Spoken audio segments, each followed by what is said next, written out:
দুই টিমেরই সাম্প্রতিক পারফরমেন্স বলছে এই ম্যাচটি হাই গোল স্কোরিং একটি ম্যাচ হবে। আমার প্রেডিকশন হলো 2-2 ড্র।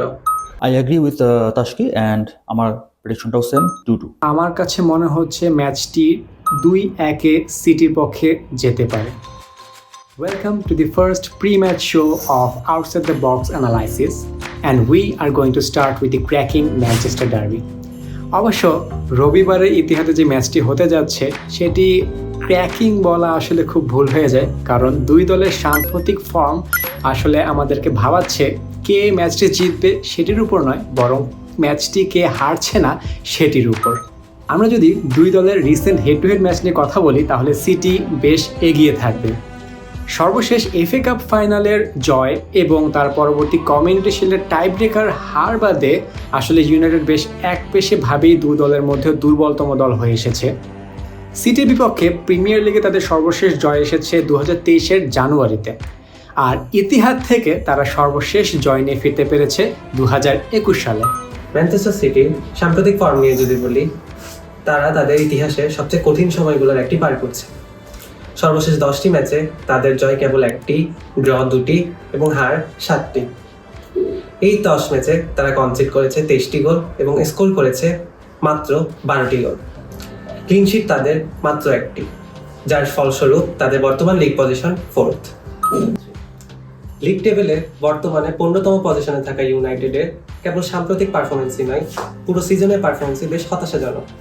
এরিক টেন হ্যাগের আন্ডারে পুয়ার পারফরমেন্স দিতে থাকা ইউনাইটেডের ফ্যানরা আশা করেছিল রুবেন আমোরিমের আন্ডারে কিছুটা চেঞ্জ হবে, কিন্তু তারা এখনও প্রত্যাশা মেটাতে ব্যর্থ হয়েছে।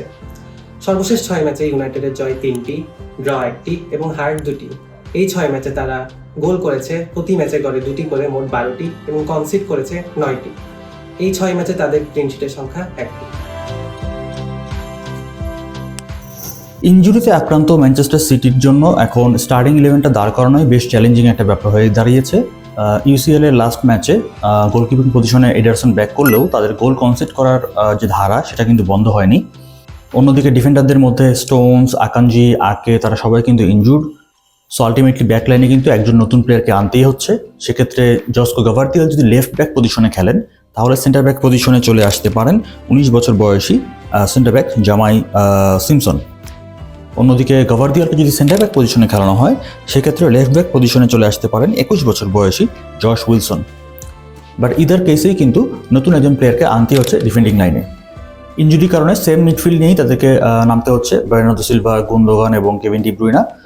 আমরা জানি যে রদ্রি কিন্তু এসিএল ইনজুরির কারণে পুরো সিজনটাই তার শেষ হয়ে গিয়েছে। অন্যদিকে কোভাচিচের এখনও কিন্তু ইনজুরি কনসার্ন রয়েছে। দুই উইংয়ে সাভিনিও এবং নুনিয়াসকে না রেখে বরং নটিংহাম ফরেস্টের এগেইনস্টে তারা যেভাবে খেলেছিল গ্রিলিশ এবং ডোকুকে রেখে আজকের ম্যাচের জন্য অর্থাৎ ম্যানচেস্টার ইউনাইটেডের সাথে ম্যাচের জন্য যদি তারা সেভাবে শুরু করে তাহলে সেটা মেবি বেটার হবে হালান্ডকে সামনে রেখে।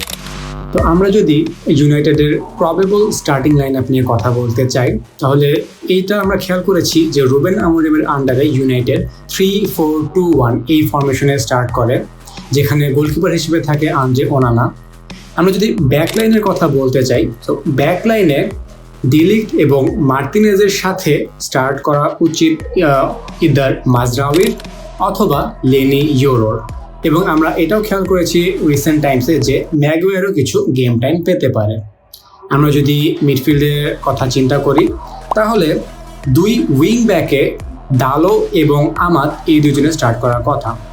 যদি রাইট উইং ব্যাকে আমাদ স্টার্ট না করে ডালো স্টার্ট করে সেক্ষেত্রে লেফট উইং ব্যাকে মালাসিয়া স্টার্ট করবে এবং মিডফিল্ড ডুও হবে কবি মেনু এবং তার সাথে উগার্তে অথবা ক্যাসেমিরো। তাদের সামনে স্টার্ট করা উচিত ব্রুনো ফার্নান্দেজ এবং তার পাশে ইদার গার্নাচো অথবা রাশফোর্ডের, এবং আপ টপ স্টার্ট করবে রাসমুস হয়ল্যান্ড, যেখানে জশুয়া জার্গজিও কিছু গেম টাইম পেতে পারে। রদ্রি, কোভাচিচ এবং স্টোনসের ইনজুরির পরে তাদের কিন্তু আর কোনো আসলে ডিফেন্সিভ মিডফিল্ডার নাই। নাম্বার 6-এ কিন্তু আসলে কোনো স্পেসিফিক কোনো প্লেয়ার আসলে নাই। গুন্দোগানকে দিয়ে তারা খেলাচ্ছে সেখানে। Gundogan, Bernardo Silva, Kevin De Bruyne তারা সবাই কিন্তু অ্যাকচুয়ালি কিছুটা ফার্দার মিডফিল্ডার। সো দেখা যাচ্ছে যে সেই জায়গাটা কভার করার জন্য আসলে কোনো প্লেয়ার নেই। As a result both during the build up এবং ডিফেন্ডিং ট্রানজিশনে তারা কিন্তু বেশ স্ট্রাগল করছে। বিশেষ করে নিজেদের হাফে থেকে যখন তারা বিল্ড আপ করার চেষ্টা করছে অথবা বল প্রোগ্রেশন করার চেষ্টা করছে, সেই সময় তাদের যেহেতু রদ্রি নেই, কোভাচিচ নেই, খুব একটা ভালো তারা বলটাকে সাপ্লাই করতে পারছে না, বলটাকে প্রোগ্রেস করে নিয়ে যেতে পারছে না, এবং সেই জায়গাতে তারা নিজেদের হাফেই অনেকবার খুব রিস্কি সিচুয়েশনে বল লুজ করেছে, অপোনেন্টের পায়ে বল তুলে দিয়েছে, এবং সেখান থেকে তারা কিন্তু গোল কনসিড করেছে অথবা অ্যাটলিস্ট গোল কনসিড করার মতো সিচুয়েশনে তারা পড়ে গিয়েছিল। এবং এই একই সিচুয়েশনটাতে ম্যানচেস্টার ইউনাইটেড আবার খুব ভালো। তারা কিন্তু আমরা জানি যে তাদের কাউন্টার অ্যাটাকগুলোতে তারা খুবই ডেঞ্জারাস, খুবই ইফেক্টিভ এবং খুবই ফাস্ট। সো ম্যান সিটি যদি তাদের নিজেদের হাফে এরকম সিচুয়েশনগুলোতে বল লুজ করে বা অপোনেন্টের পায়ে বল তুলে দেয়, ম্যানচেস্টার ইউনাইটেড ডেফিনেটলি সেই সুযোগগুলো কাজে লাগানোর জন্য সর্বাত্মক চেষ্টা করবে। ম্যান সিটির লেফট ব্যাক পজিশনে যখন রিকো লুইস খেলেছে কিংবা গাভার্দিওল খেলেছে, তখন আমরা দেখেছি তারা কিন্তু লেফট ব্যাক পজিশনে হোল্ড করে না, বরং তারা কিন্তু অনেকটা উপরে উঠে এসে ইনভার্টেড ফুলব্যাকের মতো কাজ করে। এবং শুধুমাত্র যে ইনভার্টেড ফুলব্যাকের মতো কাজ করবে ব্যাপারটা তা না, তারা কিন্তু অনেক ফার্দার আপ দ্য পিচ চলে আসে, অর্থাৎ তারা অলমোস্ট উপরে উঠতে উঠতে এটাকে জয়েন করতে করতে ফরওয়ার্ড লাইনে চলে আসে এবং অপোনেন্টের বক্সেও চলে যায়। এবং সেখান থেকে আমরা দেখেছি রিকো লুইস এবং গাভার্দিওল তারা কিন্তু গোলও স্কোর করেছে। এই সিজনে এখন পর্যন্ত লিগে গাভার্দিওলের গোল হলো 3টা। সো এই যে লেফট ব্যাক পজিশন থেকে উপরে উঠে আসা এবং সেক্ষেত্রে ভিতরে ইনসাইডে রান করে বক্স পর্যন্ত চলে যাওয়া এবং সেখান থেকে গোল স্কোরিং সিচুয়েশনে চলে যাওয়া, সেটা গাভার্দিওল হোক, এখন তো রিকো লুইস নাই, অথবা যদি জশ উইলসনকে সেখানে খেলানো হয় বা যেই খেলুক না কেন, যেই প্লেয়ারটা উপরে ভিতরে চলে আসবে সেই প্লেয়ারটাকে ট্র্যাক করাটা ম্যানিউয়ের জন্য খুব ইম্পর্টেন্ট হবে। সেটা মিডফিল্ডার হতে পারে, সেটা যেহেতু ম্যানিউ 3জন সেন্টার ব্যাক নিয়ে খেলছে, সো সেই 3জন সেন্টার ব্যাকের একজনকেও কিন্তু এটা ফলো করতে হতে পারে। অর্থাৎ এই যে রানগুলো এই মিডফিল্ড থেকে বা সেকেন্ড লাইন রানগুলো যে ম্যানচেস্টার সিটি ইউজুয়ালি করে, সেটা ডিফেন্ডার হতে পারে, মিডফিল্ডার হতে পারে, এই রানগুলো ট্র্যাক করা ম্যানচেস্টার ইউনাইটেডের জন্য খুবই গুরুত্বপূর্ণ একটা পয়েন্ট হবে। তো আমরা যদি ট্যাকটিক্যাল ব্যাটলসের কথা বলি, তাহলে ম্যানচেস্টার ইউনাইটেডের রাইট উইং ব্যাকে আমাদ দিয়ালো রিসেন্টলি স্টার্ট করেছে এবং বেশ ভালো পারফর্ম করেছে। তবে সিটি যদি লেফট উইংয়ে ডোকুকে স্টার্ট করায়, সেক্ষেত্রে আমাদকে ডিফেন্সিভ ডিউটিও কিছুটা পালন করতে হতে পারে, কারণ ডোকু 1v1-এ বেশ ভালো। সো যদি সিটি লেফট উইংয়ে ডোকুকে স্টার্ট করে, সেক্ষেত্রে হয়তো বা ইউনাইটেডের রাইট সাইডটা কিছুটা হলেও নিউট্রালাইজ হয়ে যেতে পারে, যেখানে আমাদকে ডিফেন্সিভ ডিউটি পালন করা লাগতে পারে। আমরা যদি আরেক দিকে খেয়াল করি, তাহলে সিটির রাইট ব্যাক পজিশনে ওয়াকার কিন্তু বেশ স্ট্রাগল করছে ইদানিং। সো ইউনাইটেড কিন্তু সিটির এই ভালনারেবিলিটিটা এক্সপ্লয়েট করার চেষ্টা করতে পারে। সেক্ষেত্রে লেফট উইং ব্যাকে ডালো এবং লেফট অ্যাটাকিং সাইডে গার্নাচো অথবা রাশফোর্ড যেই খেলুক না কেন, তারা দুজন মিলে ওয়াকারের এই সাইডটা এক্সপ্লয়েট করার চেষ্টা করতে পারে এবং এই সাইড দিয়ে তাদের ট্রানজিশন এবং কাউন্টার অ্যাটাকগুলো ইনিশিয়েট করার চেষ্টা করতে পারে। ম্যানিউর বর্তমানে সবচেয়ে বড় দুশ্চিন্তা তাদের সেট পিস ডিফেন্ডিং। এই মৌসুমে ইউনাইটেড যতগুলো গোল কনসিড করেছে তার মধ্যে 50%ই গোল কনসিড করেছে তারা সেট পিস থেকে। এই মৌসুমে সেট পিস থেকে এর চেয়ে বেশি গোল কনসিড করেছে কেবলমাত্র 2টি টিম, ওলভস এবং সাউদাম্পটন। এর থেকে পরিত্রাণের একটি উপায় হতে পারত যদি সেট পিস কম কনসিড করা যেত, কিন্তু সেখানেও অবস্থা আরো শোচনীয়। সেট পিস কনসিড করার দিক থেকে ইউনাইটেডের পজিশন কিন্তু শীর্ষে।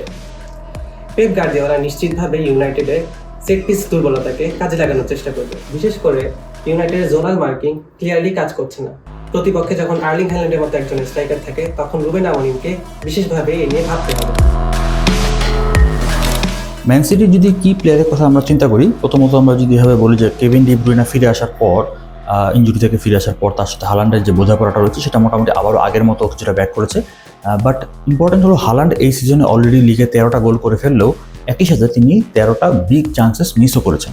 এবং আমরা যদি আরও একটা জিনিস খেয়াল করি যে হালান্ডের এই 13 গোলের পরে ম্যান সিটির সর্বোচ্চ গোল স্কোরার কে, মানে সেকেন্ড টপ স্কোরার কে, সেটা হলো জস্কো গাভার্দিওল, 3টা গোল।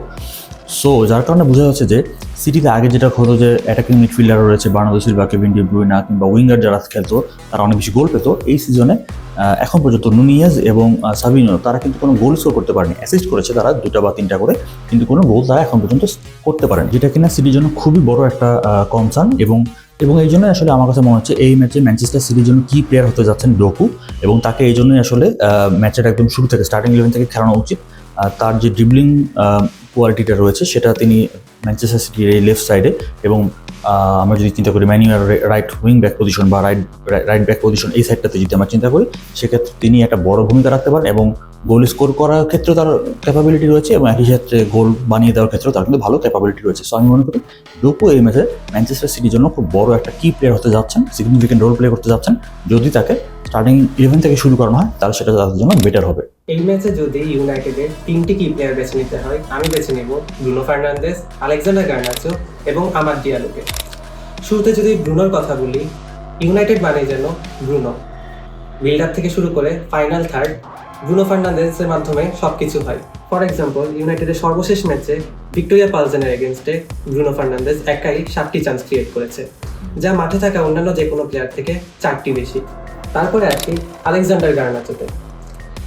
ব্যাক প্যাচের মধ্য দিয়ে যাওয়া ম্যান সিটি রাইট ব্যাক কাইল ওয়াকারের এগেনস্টে লেফট উইংয়ে আলেকজান্ডার গার্নাচো বেশ এফেক্টিভ হতে পারে। সর্বশেষ আমাদ ডিয়ালোর কথা যদি বলি, বর্তমানে ইউনাইটেডের রাইট ফ্ল্যাঙ্ক জুড়েই আমাদ ডিয়ালো, কখনো সেটা উইং ব্যাকে, কখনো বা উইং গেলে। বর্তমানে ব্রুনোর পরে আমাদ ডিয়ালোকে যদি ইউনাইটেডের বেস্ট প্লেয়ার বলা হয় তাহলে মোটেও ভুল হবে না। দুই টিমেরই সাম্প্রতিক পারফরমেন্স বলছে এই ম্যাচটি হাই গোল স্কোরিং একটি ম্যাচ হবে। আমার প্রেডিকশন হলো 2-2 ড্র। আই অ্যাগ্রি উইথ তাশকি অ্যান্ড আমার প্রেডিকশনটাও সেম 2-2। যদি প্রেডিকশন নিয়ে কথা বলতে হয়, অ্যাজ এ ইউনাইটেড ফ্যান আমি অবশ্যই চাবো ম্যান ইউনাইটেড জিতুক। তবে সিটির আসলে টেন্ডেন্সি আছে খুবই দ্রুত ঘুরে দাঁড়ানোর, তারা যতই রিসেন্টলি বাজে পারফর্ম করুক না কেন। আমি যদি প্রেডিক্ট করতে চাই তাহলে আমার কাছে মনে হচ্ছে ম্যাচটি 2-1 সিটির পক্ষে যেতে পারে। দেখা যাক সিটি তাদের রিদম ফিরে পেতে পারে কি না। আবার অপরদিকে ইউনাইটেড টানা 2টি লিগ ম্যাচে হারের দুর্দশা থেকে ঘুরে দাঁড়াতে পারে কি না অ্যাগেনস্ট সিটি অ্যাট ইতিহাদ। আমরা আমাদের প্রেডিকশন জানিয়ে দিয়েছি, আপনারা আপনাদের প্রেডিকশন জানিয়ে দিন যে কী হতে পারে ম্যানচেস্টার ডার্বিতে।